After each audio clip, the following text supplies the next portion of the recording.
វិជាជាងរបស់យើងលោកស៊ូហុងដៅប្រធានគ្រួសារស៊ូសូមអបអរសាទរសូមអបអរសាទរទីតាំងរបស់អ្នកដែលឆ្លងកាត់ត្រូវបានលាតត្រដាងក៏មកពី Underworld ពិតជានឹងចាត់វិធានការសូមអរគុណអ្នកទាំងអស់គ្នាដែលបានមកពីឆ្ងាយដើម្បីចូលរួមពិធីជប់លៀងភ្ជាប់ពាក្យរបស់កូនស្រីខ្ញុំវ៉ាងជីវបានមកដល់ពងជីវនៃគ្រួសារស៊ូដែលជាគ្រួសារលេខ1នៅក្នុងទីក្រុងធានវូគឺខ្លាំងជាងគ្រួសារជីនឆ្ងាយណាស់ដំណើរទស្សនកិច្ចរបស់ពួកគេវាត្រូវតែសម្រាប់កន្លែងបន្ថែមនោះនៅក្នុង Hidden Name Secret Realm ខ្ញុំមិនមានពេលចូលរួមពិធីជប់លៀងអបអរសាទរសម្រាប់ការលក់ដែកអេតចៃទេជប់និយាយរឿងមិនសមហេតុផលសូមឲ្យការប្រកួតប្រជែងសំណាងនិងវិបុលខ្ញុំបានឮថា Yuan Q មានអាយុត្រឹមតែ28ឆ្នាំប៉ុណ្ណោះហើយគាត់គឺជាម្ចាស់បំផ្លាញពរជ័យកម្រិតទី3រួចទៅហើយរឿងសំខាន់មួយគឺអាស្រ័យលើអ្នកយោងតាមច្បាប់យើងម្នាក់បានអនុវត្តបច្ចេកទេសពីរយ៉ាងដ៏ល្អបំផុតរបស់យើងសម្រាប់អ្នកទោសដែលអ្នកទោសម្នាក់ត្រូវបានកំណត់ឲ្យអុជធូបបានត្រឹមមួយដើមប្រកួតល្អបំផុតពីរក្នុងចំណោម3មិនមែនជាបញ្ហាទេមានបញ្ហាCambridge កំចាត់អារក្សកំពុងស្ថិតក្នុងគ្រោះថ្នាក់លើកនេះ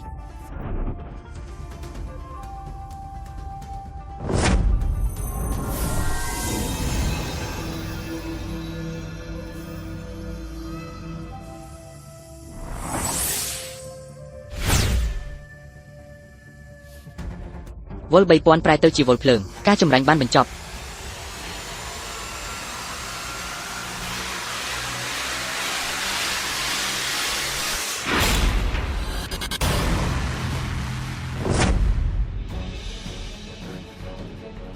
មន្ត្រីឈីនខ្ញុំគិតថាកន្លែងចុងក្រោយពិតជារបស់ខ្ញុំមែនប្រធានគ្រួសារមានអារម្មណ៍សោកស្ដាយខ្ញុំមិនអាចរកកន្លែងឲ្យអ្នកបានទេលោកម្ចាស់លីមអ្នកនិយាយបំភ្លឺហើយចាប់តាំងពីអ្នកក៏មិនអាចចូលរួមក្នុងសង្គ្រាមបានទៀតដែរបន្ទាប់មកគ្រួសារឈិនរបស់យើងគ្មានជំរឿអ្វីក្រៅពីទទួលស្គាល់ការបរាជ័យកូតាដែលហួងឈៀវកំពុងនិយាយនេះជាអ្វីកូតាសម្រាប់អាណាចក្រសម្ងាត់ខេងមិញអាណាចក្រសម្ងាត់ឆាងមីងវាជាជួរភ្នំបុរាណមួយវាមានសត្វចម្លែកដ៏មានអំណាចជាច្រើននិងកំណប់ទ្រព្យដ៏កម្ររាល់ពេលដែលសម្លេងកាំភ្លើងបន្លឺឡើងវានឹងត្រូវបានរាប់អានអ្នកអាចចូលបានអ្នកដែលបានរួចជីវិតកម្លាំងរបស់ពួកគេត្រូវតែកើនឡើងគួរឲ្យកត់សម្គាល់ចំណេញគួរឲ្យកត់សម្គាល់ហេតុអ្វីចុះបើយើងធ្វើកិច្ចព្រមព្រៀងវិញប្រតិបត្តិការអ្វីខ្ញុំនឹងដណ្ដើមយកកន្លែងទាំងនោះមកវិញសម្រាប់អ្នកឲ្យវាមកខ្ញុំរងចាំរហូតដល់ខ្ញុំចូលទៅខាងក្នុងហើយយកធនធានមកវិញចែកប្រាក់ចំណេញ50-50វិញគៀកកាត់មកមានម្រាមដៃ6ទេពកសដ៏អស្ចារ្យអ្នកដើរកាត់ប្រហែលជាមិនអាចយកឈ្នះគាត់បានទេប៉ុន្តែយ៉ាងណាក៏ដោយយើងបានចាញ់រួចហើយតើមនុស្សដែលមិនបង្កបញ្ហាជាអ្វីយល់ពងអ្នកនឹងឈ្នះប្រាក់ជារបស់អ្នកខ្ញុំនឹងប្រយុទ្ធជំនួសលោកគ្រូលីវក្មេងតូចអូនអ្នកមិនមែនជាអ្នកចម្បាំងកំពូលនោះទេពួកគេពិតជាហ៊ានប្រកួតប្រជែងជាមួយខ្ញុំអ្នកមានលក្ខណៈសម្បត្តិអ្វីខ្លះជាមួយខ្ញុំមនុស្សគ្មានប្រយោជន៍ឲ្យឈប់ព្យាយាមតាក់ទាញការចាប់អារម្មណ៍មកទីនេះទៀតទៅតើអត្តសញ្ញាណរបស់អ្នកជាអ្វីលោកគ្រូហ៊ុនខៀវតើអត្តសញ្ញាណរបស់គាត់នាងជាអ្វីខ្ញុំអាចបន្ទាបខ្លួនដើម្បីប្រកួតប្រជែងជាមួយអ្នកប៉ុន្តែប្រសិនបើអ្នកចាញ់ខ្ញុំចង់លុបចោលការលាងដៃយល់ពងប្រសិនបើអ្នកចាញ់ខ្ញុំនឹងធ្វើឲ្យដែនខាងរបស់អ្នកពិការដែរហើយវាគឺជាអ្នកដែលអ្នកបានបណ្ដុះបណ្ដាលនិងបន្តវេនអ្នកជាឈាមសម្រាមតាមពិតពួកគេហ៊ានប្រកួតប្រជែងជាមួយហ៊ុនឃីវលើក្បាច់គុណស្រមុកវាពិតជាគួរឲ្យអស់សំណើចណាស់ចូលយើងប្រកួតឡើងវិញម្នាក់កែច្នៃសញ្ញាបអ្នកទោសចំនួន3ល្អបំផុតក្នុងចំណោម3ខ្ញុំមិនចាំបាច់និយាយអ្វីទេខ្ញុំនឹងប្រយុទ្ធជំនួសលោកគ្រូលីវបន្ទាប់មកដោយធម្មជាតិហ្គេមនឹងបន្តដោយក្រអឺតក្រទុំជំនួស Master Liu ដើម្បីប្រយុទ្ធមាននរណាម្នាក់អាចកែលម្អវត្ថុស័ក្តិសិទ្ធិពីបន្ថែមទៀតខ្ញុំមិនទាន់បានឃើញវត្ថុស័ក្តិសិទ្ធិណាមួយដែលអាចយកឈ្នះវត្ថុស័ក្តិសិទ្ធិតោនិងខ្លាបាននៅឡើយទេ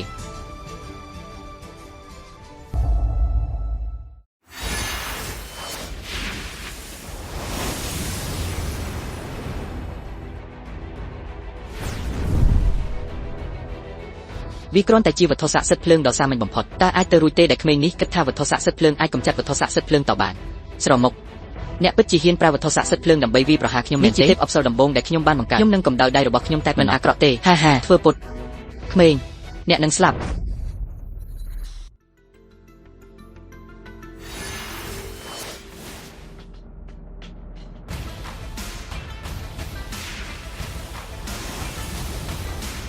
អ្នកដំណើរឆ្លងកាត់ម្នាក់អាចគ្រប់គ្រង Fetching ដោយ Tempo អក្សររួមដែលចារឹកនៅលើអាកាសកម្រិតនៃការគ្រប់គ្រងនេះគឺពិតជាគួរឲ្យភ្ញាក់ផ្អើលអន្តែតលើអាកាស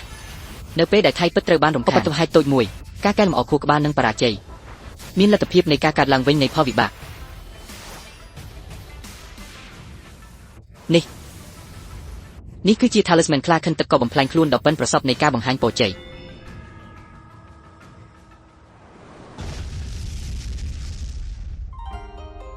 មិនអាចទៅរួចតើអ្នកអាចបង្កើតពូថៅព្យុះទឹកកក9វេនដោយរបៀបណាក្មេងនេះពិតជាអស្ចារ្យណាស់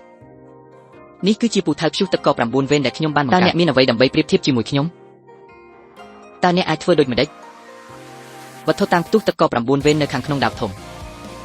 ម្សិលមិញវូយ៉ុងហាវបានយកដាវដារបស់គាត់មកបញ្ចាំឲ្យខ្ញុំរយៈពេល1ថ្ងៃខ្ញុំបានបើកវាមើលដោយចៃដន្យខ្ញុំបានរៀន Talisman ផ្ទុះទឹកកកបដិវត្តតែអ្នកចង់បន្តការប្រកួតប្រជែងទេខ្ញុំមិនបាននិយាយទេបើខ្ញុំចាំបានត្រឹមត្រូវវាត្រូវបានគេហៅថាការសង្សឹកមិនមែនជាអ្នកទោសខ្លាំងបំផុតនៅក្នុងប្រវត្តិសាស្ត្រពេញលេញនៃពលជ័យទេកាកសំណល់ប្រភេទនេះកាកសំណល់មានគ្រប់ទីកន្លែងខ្ញុំក៏អាចរៀនទម្លាប់អាក្រក់ក្នុងរយៈពេលដ៏ខ្លីផងដែរហាចូលចាប់ផ្ដើមជាមួយនឹងពេលវេលាដែលត្រូវការសម្រាប់ដំបងធូបឆេះខ្ញុំអាចធ្វើវាបានខ្ញុំហួងខៀវលោកហួងខៀវបេដរាបណាអ្នកអាចធ្វើឲ្យអ្នកដើរកាត់ពីការចាប់ខ្លួនដែលបានចោះឡើងដោយដៃទាំងពីរ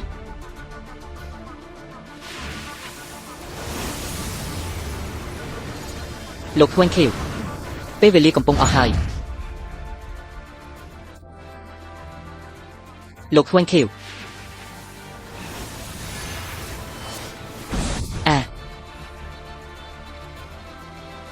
បងប្រុសអធិរាជពេលវេលាអស់ហើយការភ្នាល់គឺជាការភ្នាល់ចូលយើងរក្សាការសន្យារបស់យើងអាហា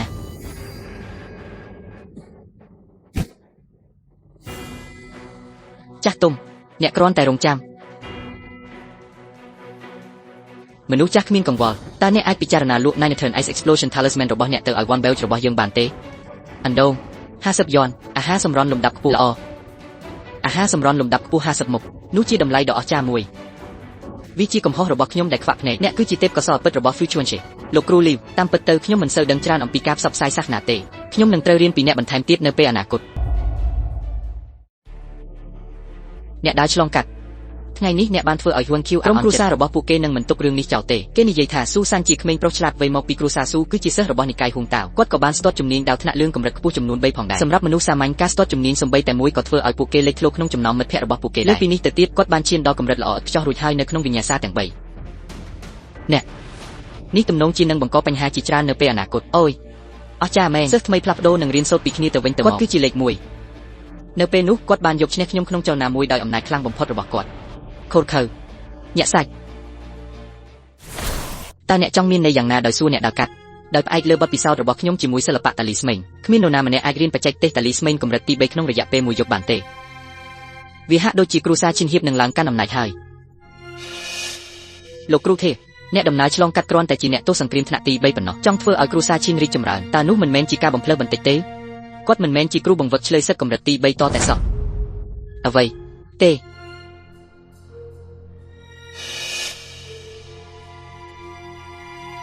លោកគ្រូទេប្រលឹងរបស់អធិរាជខេមឡៃផចនរ៉ានទំនងជានៅក្នុងខ្លួនរបស់អ្នកដើរកាត់តាមដែលខ្ញុំដឹងអណ្ដាតអូតអធិរាជក៏បានរៀបចំការរៀបចំមួយចំនួនសម្រាប់សិល្បៈតាលីស្មេងផងដែរអ្នកដែលប្រកួតប្រជែងជាមួយហួនខៀវនៅថ្ងៃនេះមិនមែនជាមនុស្សសក្តានទេផ្ទុយទៅវិញវាគឺជាអធិរាជឆ្អឹងអូតអ៊ីយ៉ូត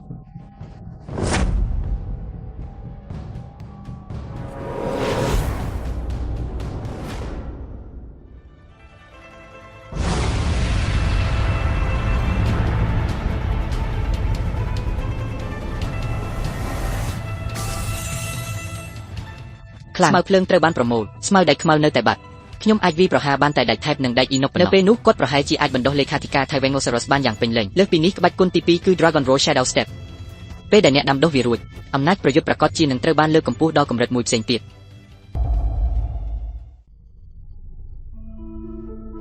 ខ្សែឈាមនៃសម្រាមនៅតែជិះលើក្បាលខ្ញុំបានឮថាមាននរណាម្នាក់បានជួលនរណាម្នាក់ឲ្យសម្លាប់អ្នកនៅក្នុងពិភពក្រោមដី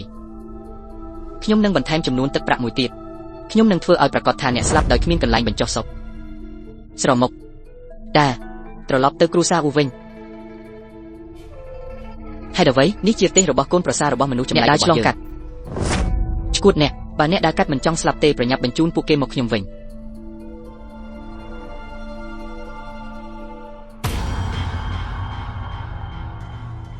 បេសកកម្មបានសម្រេចតើមានជំរឿនណាមួយសម្រាប់យើងទាំងពីរអ្នកអ្វីដែលមិនអាចបញ្ចប់បានទេតើអ្នកទាំងពីរប្រកាសទេថានេះជាអ្នកដើរកាត់កាកសំណរប្រកាសសូមព្រះអង្គមេត្តាសង្គ្រោះជីវិតខ្ញុំផងអ្នកដំណើរឆ្លងកាត់នោះមានប្រលឹងរបស់អធិរាជខ្ញុំនឹងមិនសម្លាប់ក្រហមអ្នកគ្មានផ្លូវចេញទេប្រសិនបើអ្នកដើរឆ្លងកាត់មិនស្លាប់ទេអ្នកនឹងស្លាប់